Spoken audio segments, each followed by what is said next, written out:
Hey, welcome to Guitar Knobs, the guitars, gear, noise, and nonsense podcast, hosted today by these knobs.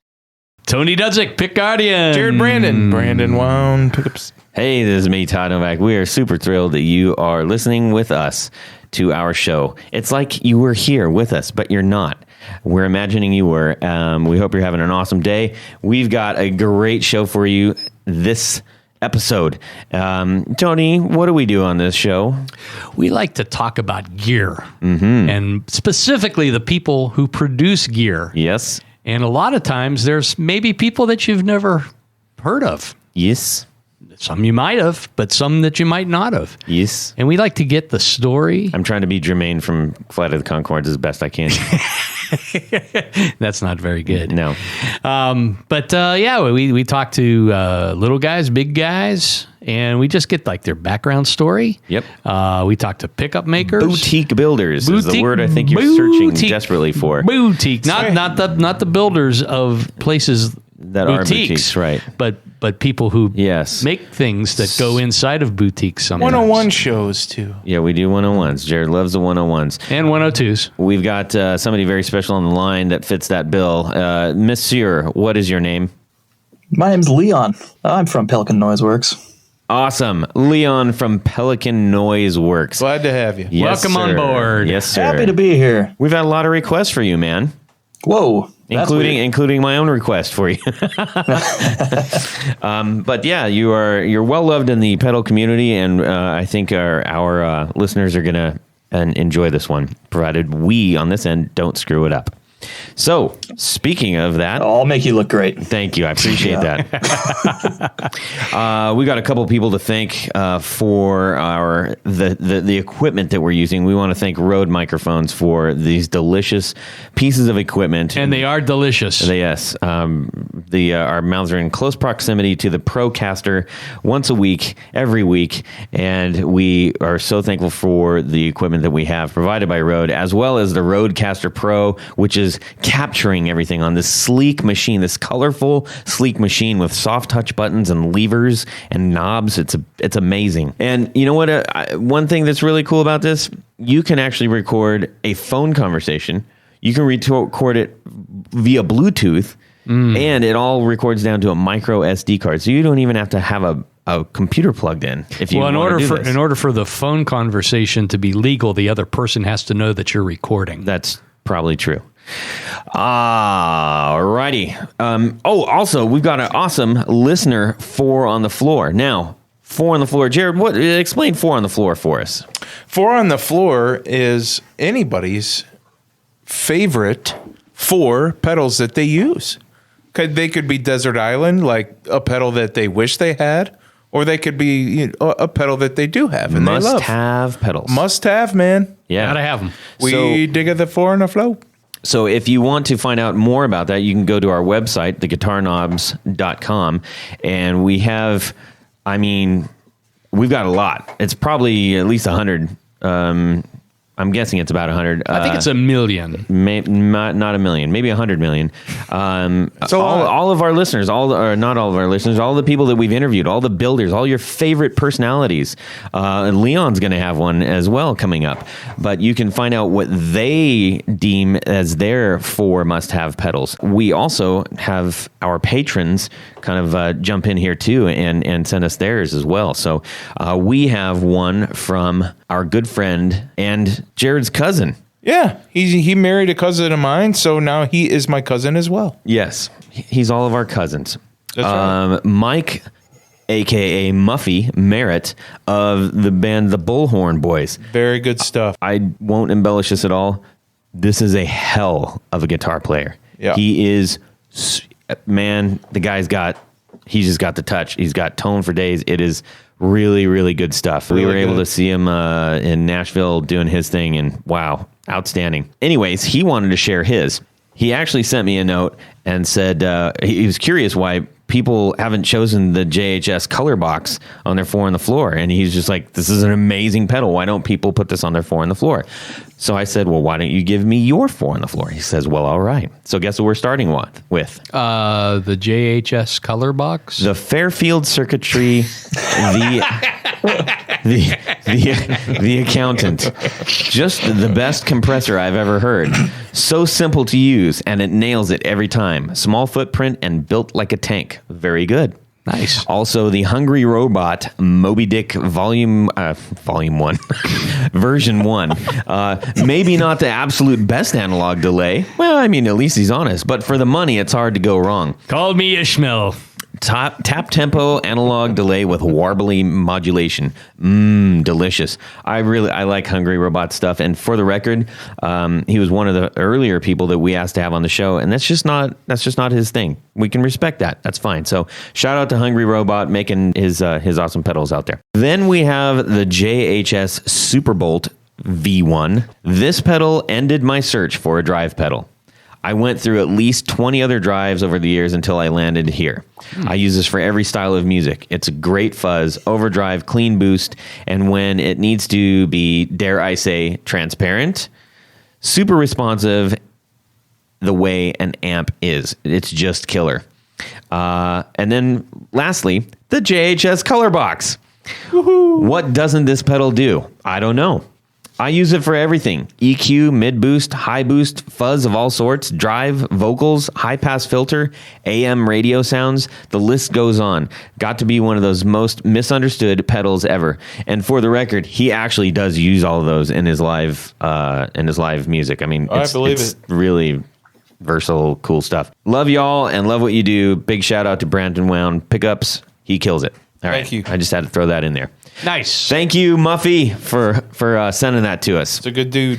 If you're up in Michigan, check out the Bullhorn Boys, or check them out online. They should be available. Really good stuff. Yep. I've said that. Okay, gentlemen, what is going on in our music world this week? Let's start with Leon. Well, okay. A couple weeks ago, I'll have to just go in like weeks because I don't get time for that much anymore. I sold one of my old favorite guitars that became slowly not my favorite anymore, and so I went ahead and sold it. How did you feel after you sold it?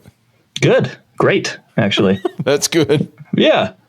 It was a Gibson. It was the DG 335, the Dave Grohl one. Yeah.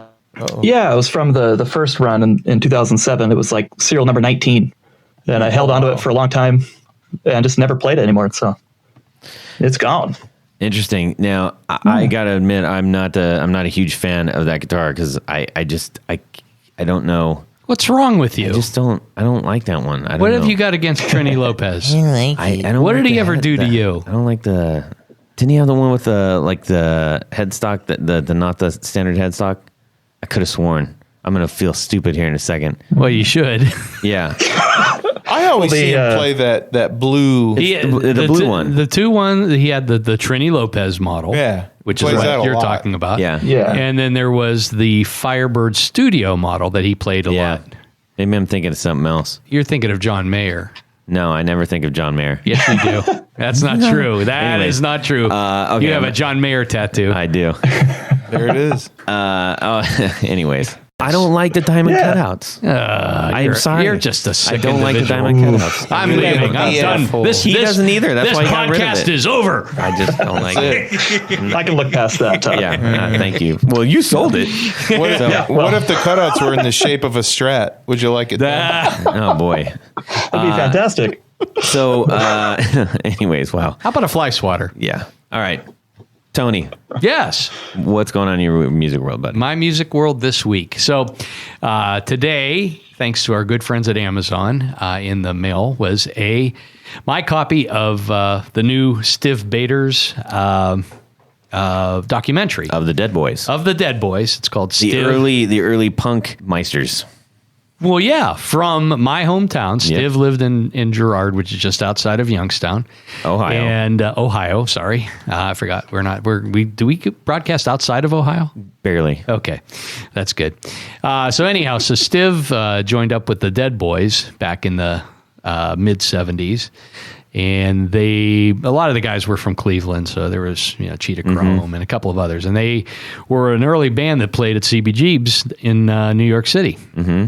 And then after that, Stiv had a short solo career, and then he joined the Lords of the New Church, and then he did a couple other things. I was fortunate enough to see Stiv with the Dead Boys when they reformed in the early, I guess it was the early 80s. They played at a club that I used to play at in Youngstown. And that was just super cool because we were all like Dead Boys fans because of the connection. But unfortunately, he was killed crossing the street by a motorcycle in Paris. Yeah. Huh. And so there's a new documentary that just came out. It's called Stiv, No Compromise, No Regrets. And they did a short run tour around recently without Stiv, obviously. Well, it was kind of a reformed version. But Cheetah was there.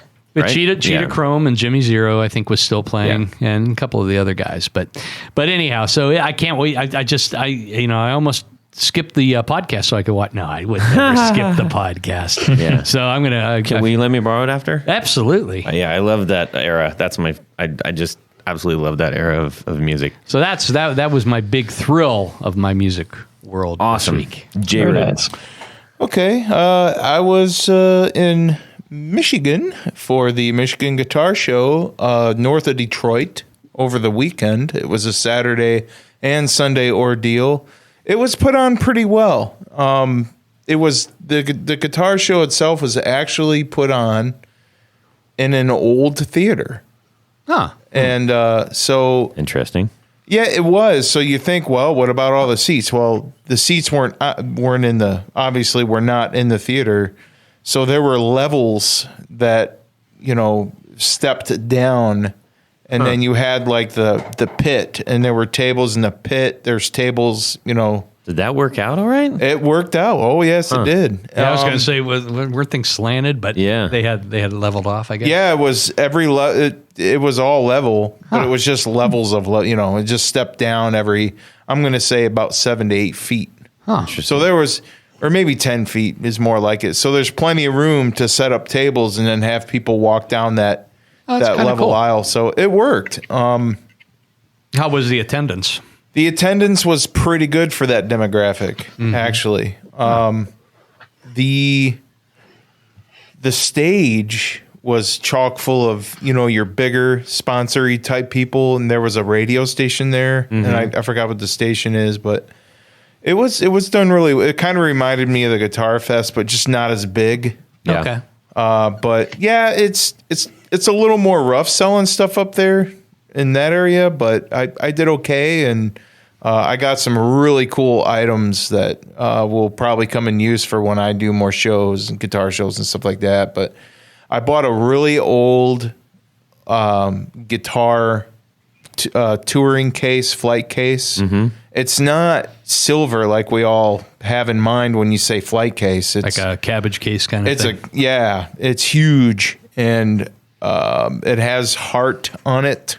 I think it was a guitar player that played for Heart. I don't think it was somebody very well known. Wasn't Corey Hart. It was not. You got Corey Hart's flight case.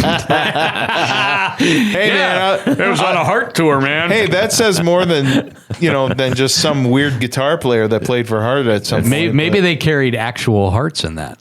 They could have. Yeah, all the hearts that they won over on stage. Oh boy! All right, I'm ending this one. So there's Seattle stickers all over it and all this kind of thing. So I'm like, okay, yeah, this is legit. So, but anyway, it's a great case. And then another case that's even larger that holds 2 amplifiers and can hold a bunch of equipment, and the front face comes off. So Nice. you roll the thing in, you take the front face off, and I think the back face comes off, so you can back plug comes everything off, in. right. Great items. I got them for really cheap. I got the guitar thing for like $75, and I got the other thing for the same price, $75. The reason I bought the big one because it was impeding the vision of my table from where the aisle was. So I'm like, dude, And I believe that gotta go. 100% actually. It absolutely was. When I saw it, it infuriated me. I said, buddy, that nobody could see my table or what I have on my table. Genius plan. when that thing, oh, I'm sorry, man, I've got nowhere to put it. I said, how much you want for it? And I said, give me the deal of a lifetime because it's in my way, and I'll buy it just to get it out of the way. Wow. So, Damn, I'm going to set some guitars up in front of Jared's stuff. actually, it Block was his tables from now on. It's a great piece. I got it for a steal. I was really happy about it. Yeah, it's cool. All right. Now you'll have a place to live. Exactly. Todd, how about you? What's going on in your Well, I got musical some world? awesome stuff in the mail. Our buddy Scott DeBockler of SNK Pedals sent me the Greystone Distortion. I just did a project for Scott, you know. Oh, yeah? Yeah. Cool. Well, Don't you know? are you going to tell us? No. No? Okay. All right. No, that's between he and I. It's a Excellent. secret. He and I, me and him. Anyways. And then also the JFET preamplification unit boost, which sounds very intriguing. So it was really cool. Got to pull those out and play with them. And he did... that Greystone that's a special pedal. It's really I good. do like that one too. I mean, I'm not usually like an overdrive fuzzy kind of person, but that one it has some cool controls on it. Very very useful. Yeah, it's very useful. So more to come on that. We'll probably have him telling us a little bit more about that sometime soon. And then I will be. Hopefully, you will have seen a feature on that so far on Instagram by the time this comes out. Anyways, let's get to some awesome stuff. 1, 2, 3. 4 on the floor. All right, Leon Wright from Pelican Noiseworks. What is your 4 on the floor? Well, the first one is obviously go right to left in pedal order. The first one's going to have to be the Lollygager Canalia, which I know you guys know something about. We know about that Man, one. It's a good one. So good. Yeah, that's a special. Well, I'd say special little pedal, but it's huge. But Yes. Yeah, it's good stuff. Indestructible. I was listening to another podcast, and he was also brought up there too. And the guy's popping up all over the place. Make some good stuff. Popular guy. So tell us about what your take on the Canalia. Yeah, well, the first thing about me personally is I don't really care for overdrive pedals that much. I just something that it does to the sound, where they accentuate the mids or they take out your low end. Mm-hmm. It sounds great. I just like how it keeps the full frequency range intact and then just kind of gives it more, kind of full bandwidth. That thing, and that pedal massively powered. Oh yeah. And the boost side of it sounds great. I guess it's not really a boost, is it? It's a gain circuit. Mm-hmm. But it sounds great all the way around. And I've actually sent it back to him to get refinished once before. Really? Wow. It came back with a brand new haircut, and it was Nice. It's one of my favorites. Yeah, I'm glad to see that out in the wild. If y'all are not familiar with Lollygagger, check out his pedals. And Sean's a great guy, really involved in the community. We've said it many times, but the Canalia is truly a top class pedal. I have referenced it as sounding like a top fuel dragster. So that was my impression. What do you have for number 2, sir? Yeah, number 2 have to be the Spruce Effects Gigantium. It's weird after I just said I don't like overdrive pedals, and then I throw another one in there. That's how I roll. Like to contradict myself like that. Which that one I like more than anything. I like his the germanium boost that he put in that. It used to be a standalone pedal of his called. Now I don't remember. He's gonna be upset at me about that. But it was called something boost. I think it was kind of like a Rangemaster style boost with his nice germanium transistors that he uses, and it just sounds like deliciously dirty. Awesome. not clean at all. And then this particular pedal, the Gigantium, has another side to it where it's overdrive. That sounds great too. So you're basically the bacon eating vegan. Right. Yeah, that's me. I'm vegan, but I love bacon. Yep. Exactly. Awesome. All right. Number 3 is the Tomcat Violet Muffer. It's a fantastic sounding muff. There's no other way to say it. It just sounds brilliant. Is there, what is the thing that makes it sound brilliant as opposed to, there are obviously loads of muff pedals out there. What is it about this one? There are loads of them out there. I don't know. There's something about like the top end on this one that really, really does it for me. He has little switches inside that you can change the clipping. Oh, I didn't know that. Okay. Like little dip switches on the inside. Yeah. And you can kind of customize it even further. Yeah, it's a great pedal. Excellent. I like the graphics that he does on those pedals too. Oh yeah. Just across his whole line. Cool stuff. Oh yeah. All right. How about number 4? Number 4 is Chase Bliss Thermae.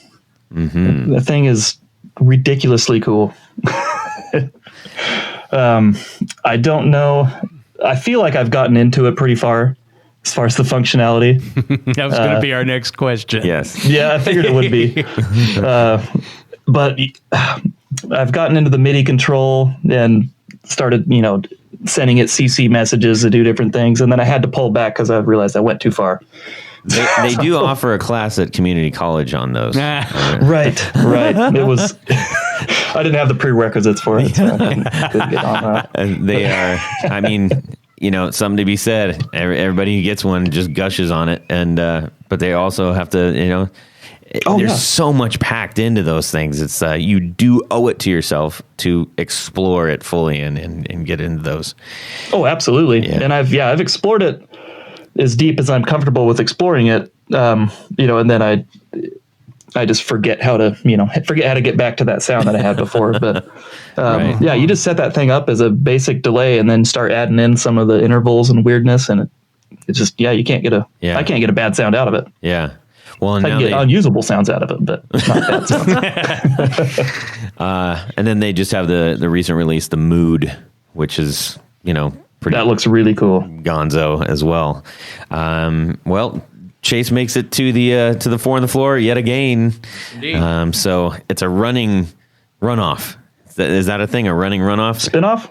No. Well, so far, we usually get a Chase Bliss pedal or a Caroline Guitar Company pedal, and almost every single 4 on the floor. Have we compiled a list? I want to do that at the end of the year because it's getting pretty fun. But I believe Caroline still has the edge. Yeah. Specifically for the Kilobyte. I think he's competing with himself against the Kilobyte and the Meteor. So, yeah. I almost threw the Shigeharu in there. See, I really like that pedal. I doubled back. Oh, it's so good. How about the Tube Screamer? No. But that's also been on there like 1,000 times. Has. So, yeah, that'll be something fun. Well, I'll have to try to see if we can do that towards the end of the year. That's a big that'll project. take some time. That's a big project. But it's worth doing. So, if you want to find out more about this 4 on the floor and actually get links to the pedals that Leon's referenced and find out, what other people have listed as their 4 on the floor, you can go to theguitarknobs.com and go to 4 on the floor and see all of these amazing magical things. It's a lot of fun. So let's get down to the meat of this, shall we? We are talking to Leon Wright of Pelican Noiseworks. We're very excited about that. He's going to tell us all about how he came to be in the guitar world that we know, and hopefully some juicy little tidbits that will make us laugh or cry, maybe even too. But first, what is your very earliest musical memory that you have? Oh, man. Very early musical memory. Yeah. Well, on that note, some kind of rock and roll thing. I don't know. we were just talking about what was the very first album that we each purchased. With our own money. Yeah, with our own money. Let's do that real quick. That's a good Oh, question. yeah, that was a good one. Okay, all 3 of us and Leon, and we can all share what our very first album, whether that is a CD, a tape, or a record, that we bought with our own money. The very first one. Actually, Tony, would you like to go first? I can go Let's do first. Now, of course, I had an older sister, so I did borrow a lot of her albums. Beatles stuff. That doesn't count. But it doesn't count. But the actual money that came out of my fingers onto the counter, Yep. it was Get the Knack by The Knack. Wow. Cool. On vinyl, I imagine. That's all there. Well, there was that or, an 8-track. Yeah. Awesome. Jared, how about yourself? Pick me. My very first vinyl album that I bought, which is very interesting, is the Guns N' Roses Appetite for Destruction on the recalled cover. That, yes, the very controversial recalled cover. Yes. That we won't go into right now, but there was a reason that it was recalled. Good idea. Bad Collectible, but questionable. Yes. Let's see. We'll leave Leon for last. For me, I spent all of my hard-earned lawn mowing money, and I dropped that down on the Clash. Give them enough rope. That's a good one. Man, played the heck out of that thing. That was fantastic. It was so cool to go walking home with my very own album. That's right. Yes. Listen to Tommy Gun. Yeah, and that was on vinyl too.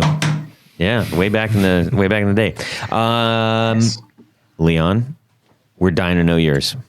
All right. It was Aerosmith's 1993 release of Get a Grip. Ooh, Oh, okay. Yeah. interesting. Was the first album I ever bought.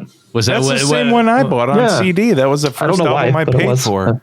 It's got the udder. Really? It's got the Yeah. udder. The Yep. cover's got the cow udder on it. That's not what you said at all. That's not what you said. I think I said big ones, but actually Get No, a you Grip said is the Guns first N' one. Roses. No, the first CD. Okay, so now we got that clarified. All right. Yeah. Okay. I'm sorry. You may as well cut that No, out. Have you're him fine. redo it. You're fine. Yeah, so the first CD you bought Yeah. was Get a Grip. Get a Grip. It had the cow udders, right? Yeah, the right. pierced. yes. Yeah. Yep.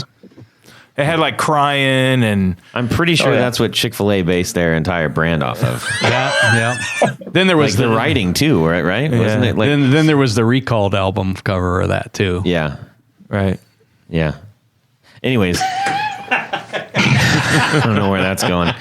So that was fun. Cool. Yeah. Well, so Leon, Yeah, that's cool. how did you get your start in the actual guitar world? Where did you start out? I think I started kind of plunking around on a guitar when I was like 8, I think.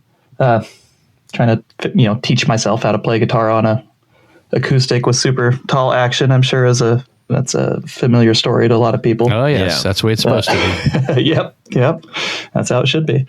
Then never was really that serious about it, but through high school, started playing electric guitars a lot more and trying to start little bands for fun, and that just kind of continued my whole teenage life and into adulthood.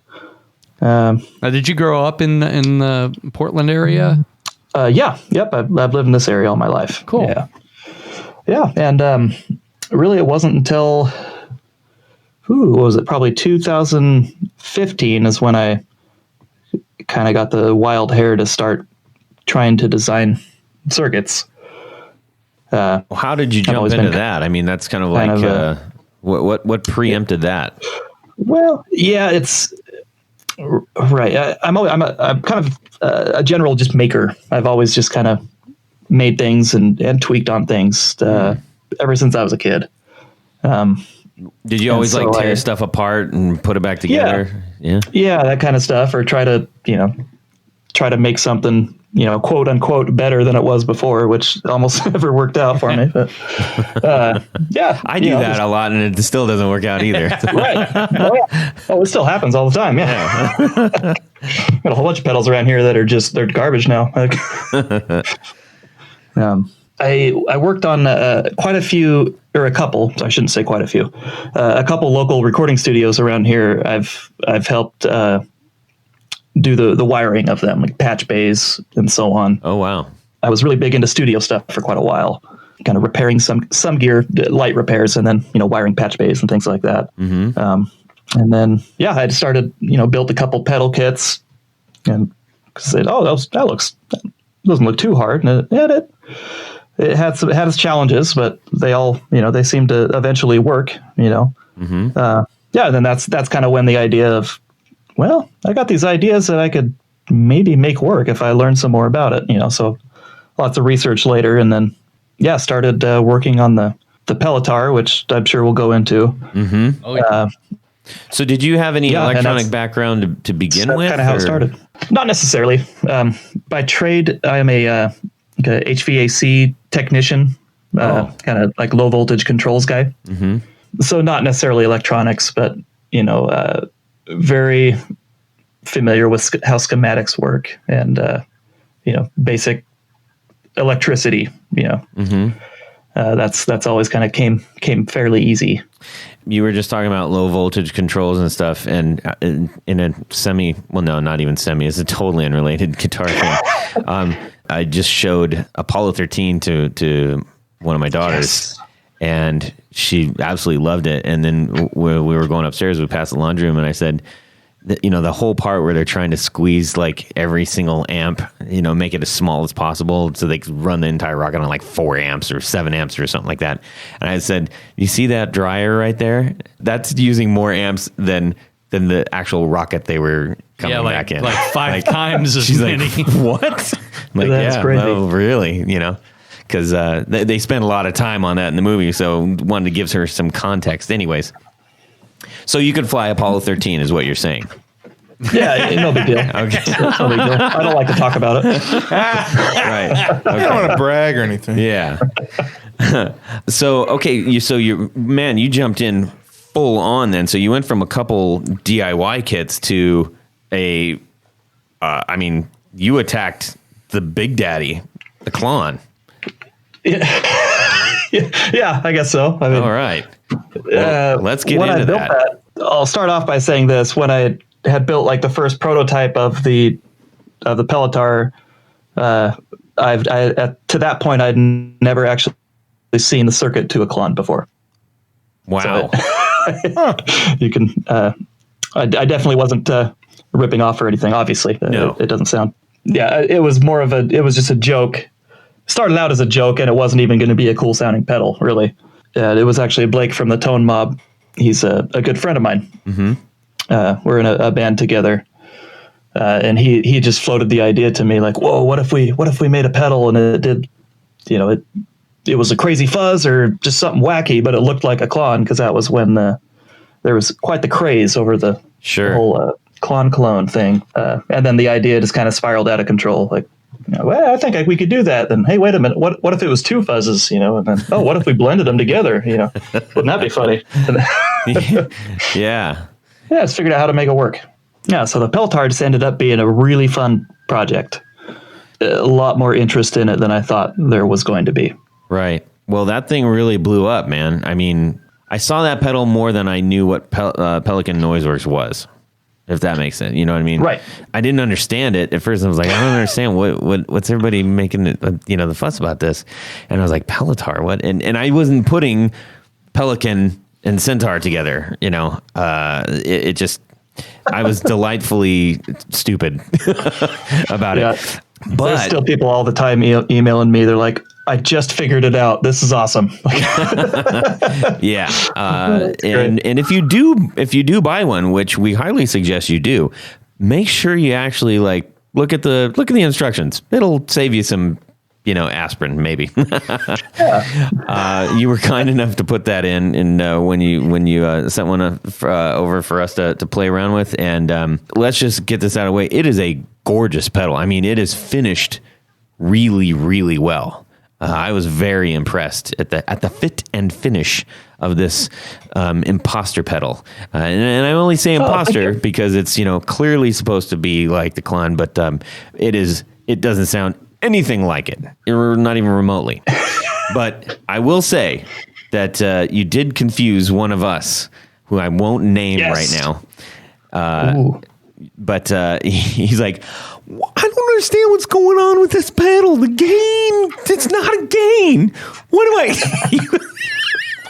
I? I didn't read the thing. You got to read the thing if you do the pedal. About it. What amp did you listen to it through? My Marshall. Yeah. So he put it through the front end of his Marshall, and I was struggling with it.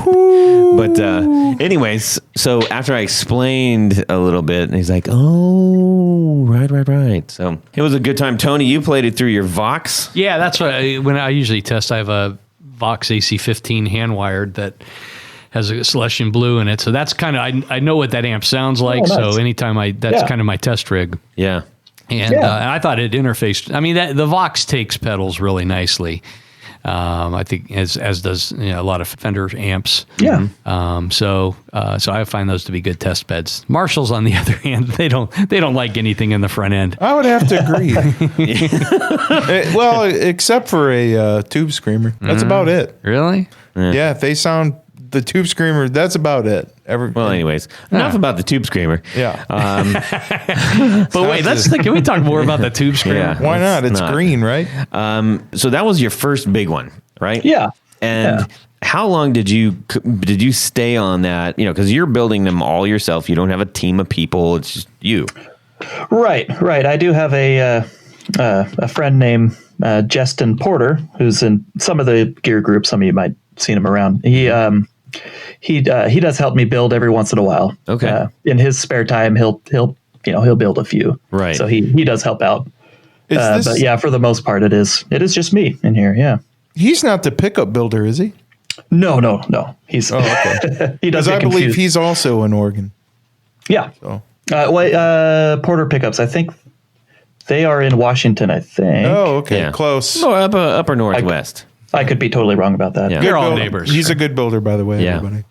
Oh yeah. So you're knocking those out all by yourself, and I'm sure you.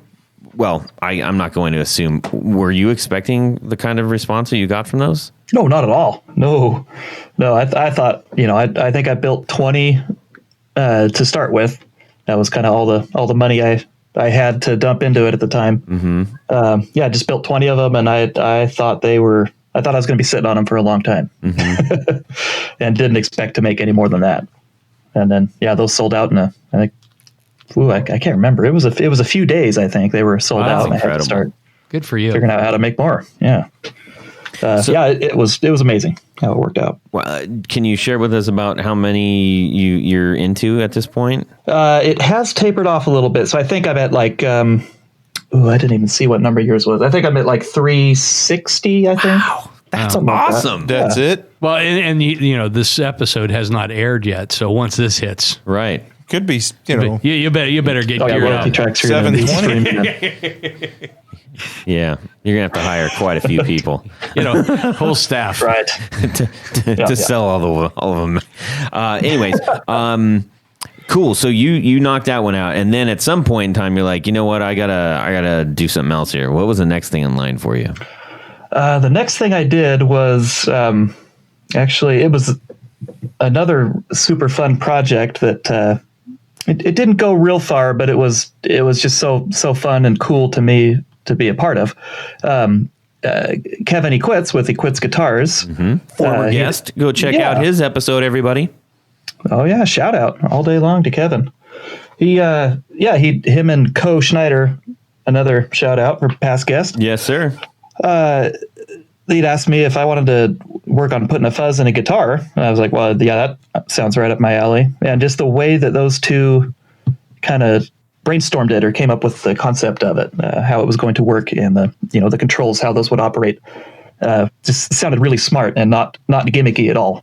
And so I started kind of making a circuit to go specifically in that guitar. And I started with the one side of the Pelotar, which is not the mid-scooped wall of fuzz muff sound, but the other side on the left side of the gain dial, which is a JFET fuzz, which is fairly unique for fuzz circuits. And I started with that one and started making some tweaks and sending them down to Co, and he tried them out, and Kevin tried it out, and landed on, it was pretty close to just that left side of the Pelotar that we ended up using. And after I put that into a pedal and we had it all, finalized, this is what's going in the guitar, I loved the pedal, so I made another pedal, and that became the half horse. Half horse, which is another ridiculous graphic. Indeed, for that matter. But, hey, just real quick, you mentioned that's the second iteration of JFET on our show tonight. Can you, just for those who aren't maybe familiar with that, can you just tell us real quick, can you explain the JFET? Let's boil it down to, it's a transistor that basically the way it breaks up is a little more amp-like than what you would get with your standard BC 108 transistor 2N50 88s or something like that. They act a little more amp-like when pushed. That's why you hear a lot of people talk about JFETs and amp-like. Those two terms kind of go together. What about it makes it amp-like? What can you explain that a little bit? It's the magical fairies inside. They're really jolly. Yes. And then they get warm like a tube, and they make amp sounds. That's very cool. Yeah, that's I read that somewhere. I never heard that before. That's really good to know. Yeah. Fairies. Excellent. So for real, if we're talking about amp-like, is it just a clarity? Does it react with your playing? What? Yeah, I think. Yeah, kind of like a touch sensitivity, kind of thing. Okay. Dynamics. Yeah, cool. Exactly. So when you are investigating pedals out there, everybody, and you do run across JFET, if you're just becoming familiar with that term, now that is something that you can say, aha, I know what that might how that might impact the kind of music that I'm doing, and that is a pretty popular one. There seems to be a real surge of preamps and preamplifications, and I feels like there's a lot of that going on, and JFET's getting thrown around quite a bit right now. So let's talk about the half horsey real quick. I just really liked that side of the Pelotar. It was the side that I spent the most time on because let's be honest, the other side, the other fuzz in the Pelotar is it's pretty straight across muff. There's not a whole lot of changes to it, kind of like a green Russian muff. But the other side is what I really spent my time in, and I just love how it sounds. What I started out when I started working on it, I had this idea of making I was one of the fuzz pedals that reacted like a Sweet Honey Overdrive does, the Mad Professor Sweet Honey Overdrive. Okay. I don't know if you guys ever had a play with those before, but they're just the touch sensitivity is just crazy on those. I always thought, man, if I could get a fuzz that did that, that'd be really cool. And this was the best I could do, and I'm pretty happy with it.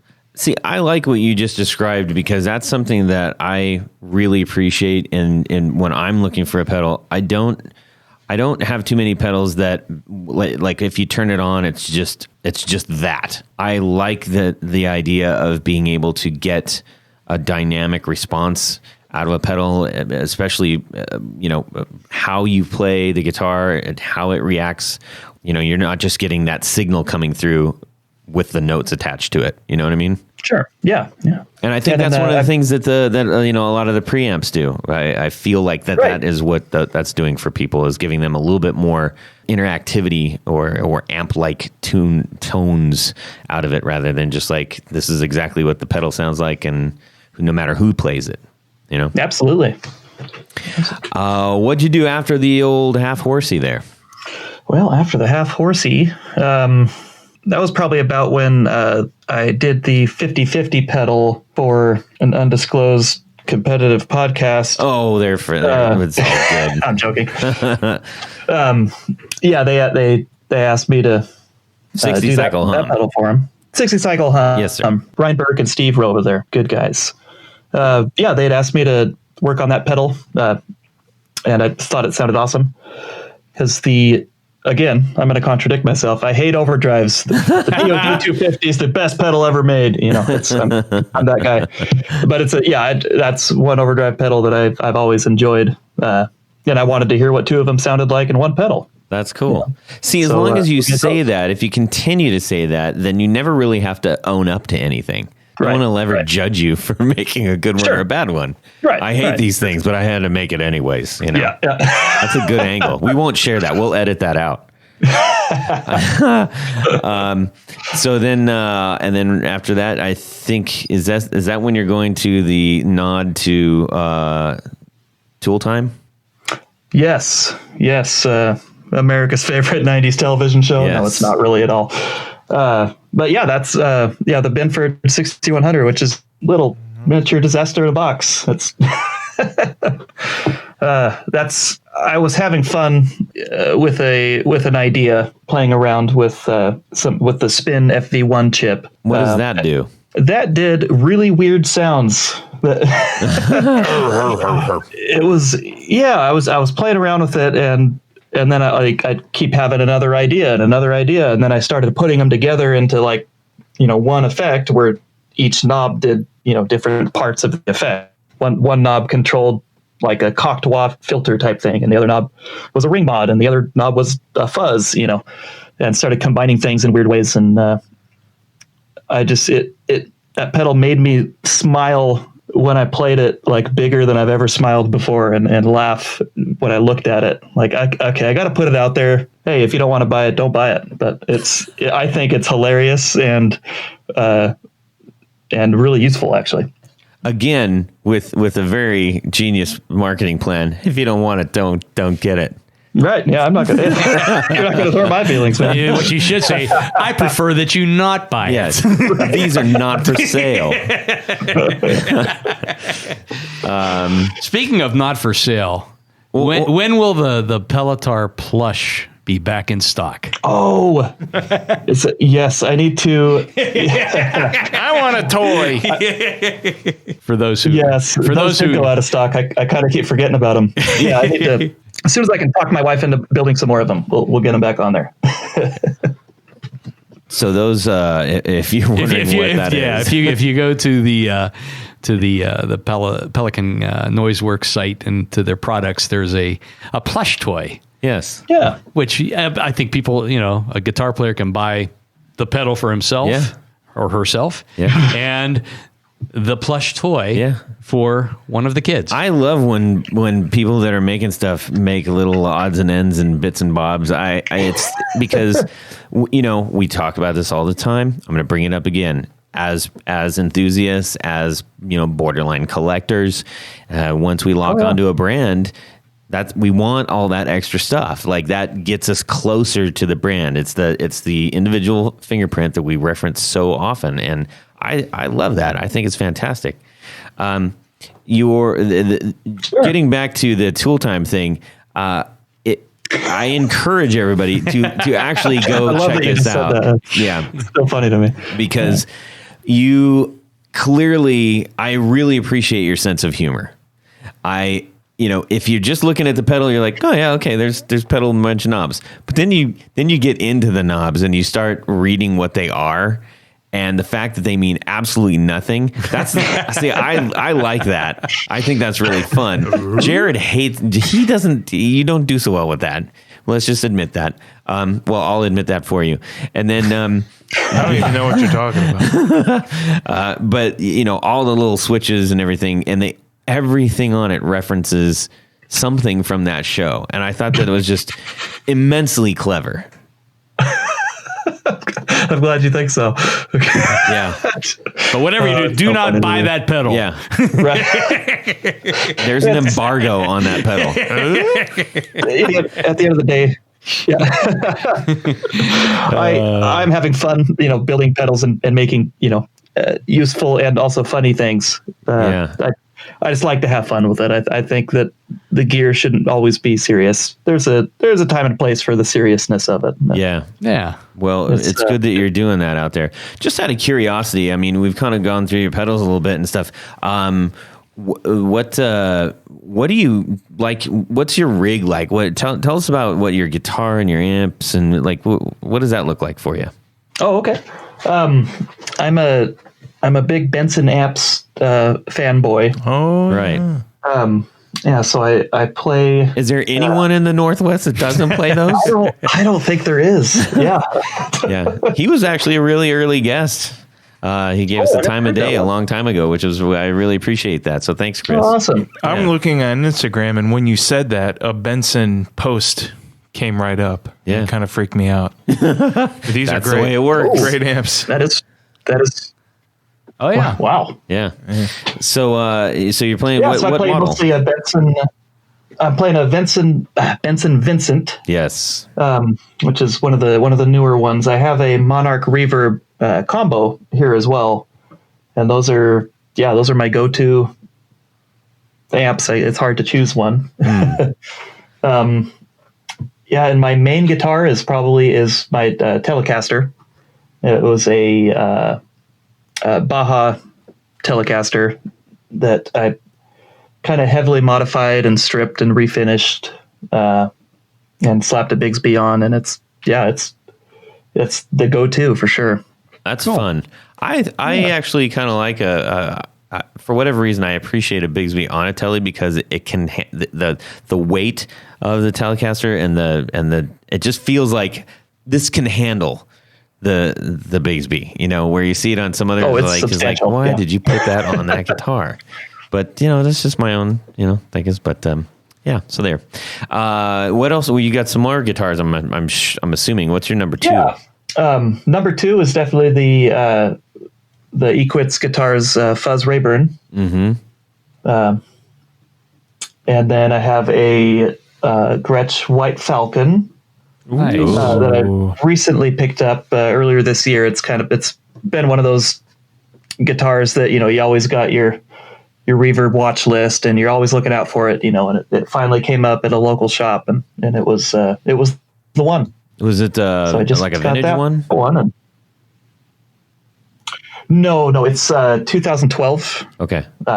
So it's definitely not vintage, but it feels perfect. Right. It's all that matters. Excellent. Yeah, it's a fun one.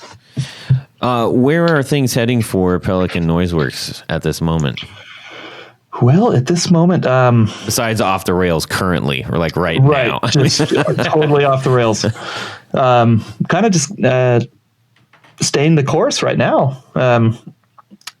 Keeping up with building pedals and slowly working on new ideas. There's things in the works, but some new overdrive pedals in the works. Yes. So many overdrive pedals planned. It's going to be hilarious.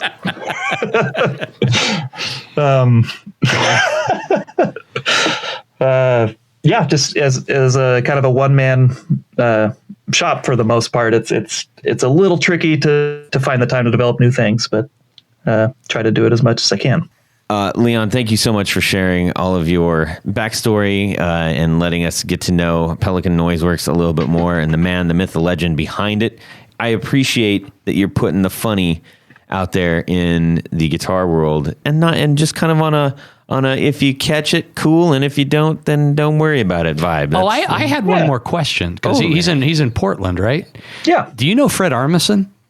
Why that? I don't know him. No. Did you get like a Portland joke book before this? Portlandia. What the hell's going on? All right. Anyways, let's get out of this mess. Jared. Yeah. Let's go to Would You Rather. That's one of the best ones you've done. That is. Did you see his eyes? Thank you. He closed his eyes, and that was soulful, man. It was. Damn. This week's Would You Rather is brought to us by our good friend Tyler Bray. He is a patron. We appreciate it. Thank you, buddy. So, you're playing your favorite Stratocaster. And you're playing along and stuff. And Todd has a Stratocaster? In this story, exactly. And It's a bam, nightmare. it just goes dead all of a sudden. You're like, what the heck's going on? Your pickup died. Oh man. no. So you- 3 of them? All one of them. Or 3 of them, sure. They all died. Okay. Or 1 or 2. One died and took the other 2 with it. That's Yes. right. All right. So So you you call got to your- replace your pickups. You call your favorite pickup guy out there, and you're like, hey, man, should I go noiseless this time, or should I go regular single coil, which is the traditional single Right. coil? Okay. Which Ooh. which do you do? What a dilemma. What a dilemma. Tony, what are you going to do?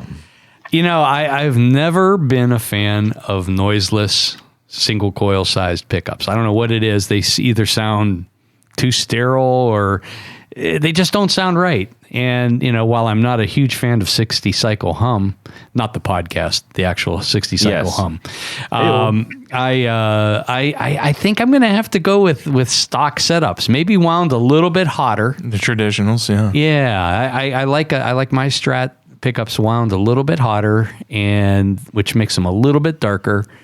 And yeah, you know, noise is noise. Okay. That's what the volume control's for. Jared. I had this discussion with a fella by the name of Lindy Fralin when I was coming up in the pickup world Yeah. years ago. And I believe what he said is right. A to get the true single coil sound, the true chime and the true, essence of what it was designed to do, you got to go traditional single coil. I'm not saying that the noiseless is a bad idea, because it's not. It's a great idea. There's applications. There definitely are, and there have been some improvements. I agree. There are some out there. There's that are newer actually style that have been designed, like side-by-side coils and whatnot, but I don't want to get into all that right now. But yeah, I would just go the traditional, and that's what I would do. Okay. Leon, how about yourself? I got to go standard single coils. I'm a big single coil convert. No, not a convert, just I don't know, traditionalist. I don't know. There you go. There you go. There it is. Yeah. All right. If I'm stuck with a Stratocaster, I'm gonna have to go. I mean, I gotta go with the standard as well, because I like things live. I like them feeling live. That's what I do love about a Telecaster. It feels alive, and so even though I'm stuck in this nightmare of having it Strat, I that's what I would end up doing. So all right, Noise well, will be noise. yeah. Tyler, thank you for sending that in. That one was unanimous. I'm curious what you can just shoot us a little note and tell us what you would have chosen after you hear this. We've got a couple things to get out of in order to do this. Just really quick, first, I want to say, again, one more huge thanks to Leon for spending time with us. Leon, where can people find you? Oh, they can find me at pelicannoiseworks.com, Instagram. Yeah, you can even use the promo code Guitar Knobs for 20% off. What? Yeah. Nice. That's a Yeah. good deal, my friends. Oh, wow. On everything? On anything. Wow. I'm getting the Pelotar. Holy moly. Yeah, get those Pelletars back in Yeah. stock, the plushes. Go make them. Wow, that is incredibly generous. We are humongously grateful for that. That's so great. check this out, everybody. You go to pelicannoiseworks.com and order whatever you're ordering off the site. Do coupon code or purchase code Guitar Knobs, and you are going to save 20%. Thank you so much, Leon, for providing that for our listeners. I hope many take advantage of it and keep you very busy and your fingers hurting. Yeah, so that'll be active through August, and it'll expire September 1st.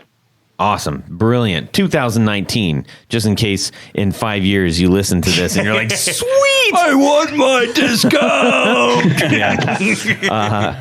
Anyways, dude, honestly, thank you so much. That's huge. You make some great stuff, and I'm excited that people might take advantage of that. So They'd be fools not to. fools. Tony Baloney. Yes. You got some people that we need to say what up to. Well, first I want to introduce the whole concept of Patreon. Okay. Can you do that in a truncated effort? In a truncated effort. So let's just say I don't know what that means. I love the Guitar Knobs, Okay. especially Tony, because Yep. he's my favorite. Well, I'd like to support the show. How can I do that? We want you to go to patreon.com/the Guitar Knobs. And there are various levels in which you can participate. Each level has its own grouping of prize packages, and that includes things like barefoot buttons, t-shirts, Yep. stickers, lots of them. Yeah, Pins, picks, doodads, whatnots. and hullabaloos. Yes. There's and one- every level, truly, you guys, it is so appreciated, and it helps keep our show going. Hey, this is my segment. I just wanted to reiterate that. Okay. So what I was going to say people is start to tune every out. level is important to us. Hey, every level is important, everybody. Yes. The executive producer. Oh, so level. shiny. And in addition to all those great things that you get, Jared, what happens? You get to have your name read on the thing. That's the prize. That's of the right. Prizes. And do it right now. I'm going to do this right now. You got to limit your bourbon intake. Go ahead. Yeah, it's not bourbon. I'm drinking Irish whiskey tonight. So let's start with our good friend and original Patreon, Mr. Tom Barazin, All right. Martin Cliff, John Daly, Sean S. Chris Kearney, Darren Gregory, Doug Christ, Michael Van Zant, Brad Partridge, Corey Nigro, Ken Sayers, Jonathan Jerusik, Brian Robison, Michael Senchuk, Michael McVeigh, Rick Lenglou, Stefan Lam, Johnny Knowles, Anthony Lanthrop, John Englund, Tyler Bray, who we heard from earlier today. Would you rather? Would you rather? Ty Harmon, Chris Heidel, John Esterly, Tim Nowak, and Doug Gann. Yes, sirs. Yes, Thank sirs, you, ladies each and gentlemen. every one of you. We are very grateful for your help. Truly, truly, truly. So, Tony Baloney, where can people find you? Let's say you need a custom pick guard. Let's just say, instead of putting a Strat pickup into a Strat, you want to put a humbucker in it. Mm-hmm. Go over to pickguardian.com. Mm-hmm. Well, first go over to Jared Yeah. and say, hey, what can I do? Mm-hmm. And he'll say, yeah, you put a humbucker in that thing. Put in the thing. Go see Tony. And I'll take care of you. Yep, You get can it. also see some of the projects I've been working on Instagram. That's Pick Guardian and the number 1. And, shoot me an email. Get an awesome pick guard. That's right. Yeah. Jared. He does make it very simple. If you guys need pickups to put in that awesome pick guard, Jared at BrandonWildPickups.com is my email. Go to my website, Brandon Wild Pickups. Perfect. You can drop me an email, Todd at theguitarknobs.com. You can direct message me on Instagram at Guitar Knobs. We are grateful that you have been listening to our show, supporting us week after week. Please take time to go back into our catalog of over 135, 6, 7, whatever episodes, and find people that you hopefully have been looking for. And also, make sure you go visit Leon at Pelican Noiseworks and get yourself one of his awesome pedals at a 20% discount. Thank you so much, Leon, for joining us. It was great fun finally having you on the show. Yep. Hey, thank you. That was awesome. It was a lot of fun. Cool. Everybody have a fantastic guitar week and subscribe.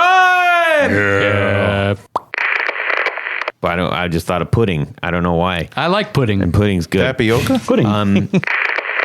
This week's. And then all of a sudden.